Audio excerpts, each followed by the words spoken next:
Mike Lee is joining us now.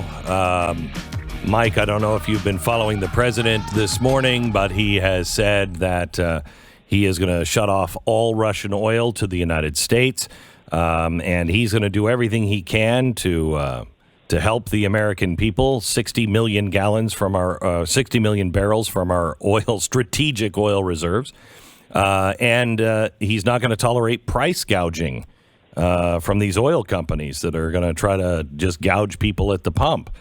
He won't accept that. And he also said, I want to clear something up. There is no evidence at all that anything that I have done affects how much oil is being drawn out and used here in America. My policies have not affected this at all. Welcome, Mike. Well, gosh. There it is. There it is. You hear it. So it must be true, right? Yeah. So, look, after almost 2 weeks of Ukrainian suffering and noble fighting, he finally got the political courage up to ban Russian oil and gas imports. We still need to know, what's he going to do to open up American oil and gas? And he did this only after flirting with the mullahs in Iran and the desperate in Venezuela to see if they would want to help him out. And the more he repeats this is not my fault, the more we know it's his fault. Look, what did he do on day one? Day one, he gives in. He cancels Keystone XL. He halts all oil and gas leasing on federal land, which is a very significant part. No, they already have oil and gas in America. No, Mike. They already have millions of acres of leased federal land, and they're not using it. That's what he said. Yes. So that is a very convenient response from a man who's tried to shut these guys down, and from the guy who won't let them drill in Anwar, where we've got an abundant, accessible supply of heavy crude, which is the stuff we're getting from Russia. So if he means this stuff, he needs to open it up. And he can't just continue to close off options and say no to the American people. Look, the American people want to control inflation. Biden wants to control Americans. That's the problem we're dealing with. Mike, I just don't see how Americans are going to survive for very long. I mean, the price of crude is up 90 cents since the president started speaking. We already went up in gas prices a dime, from yesterday to today. People are on the edge. How long can this go before those sanctions and the policies of this president cripple us, not Putin? Yeah, so all of these things are combining into one. You've got a hyper-active, hyper-regulatory environment in which President Biden wants to shut down American ingenuity and development. And he does so in a way, moreover, that would enrich and further empower our enemies.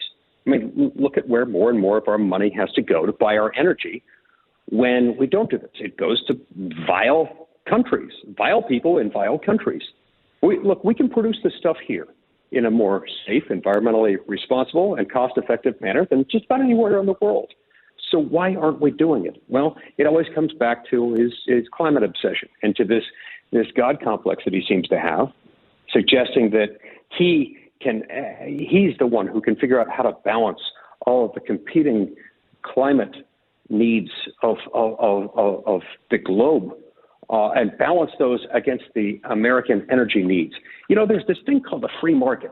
If you let the free market do its thing, then, Joe, you wouldn't need to sell off our oil reserves. Then, Joe, you wouldn't need to go hat in hand to OPEC.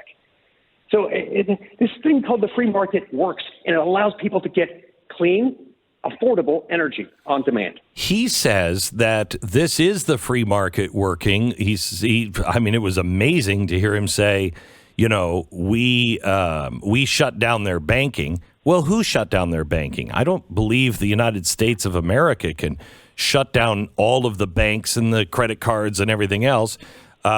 He's claiming that these people are doing all of this by their free choice. I've never seen anything like this, Mike. And you know that through ESG, this is the Great Reset in action, is it not? Yes.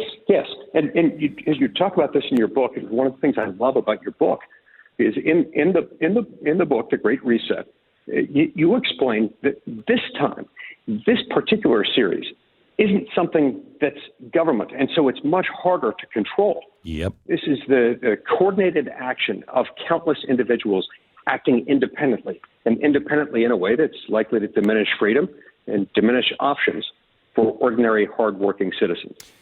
Mike, the president today is going to request $2.6 billion for foreign assistance program that promote general equality worldwide. Okay. The funds will be... Who could be against that? I know. What kind of monster would oppose that, right? I know. The funds will be part of his fiscal 2023 budget request to Congress and will double the amount requested for gender programs next year.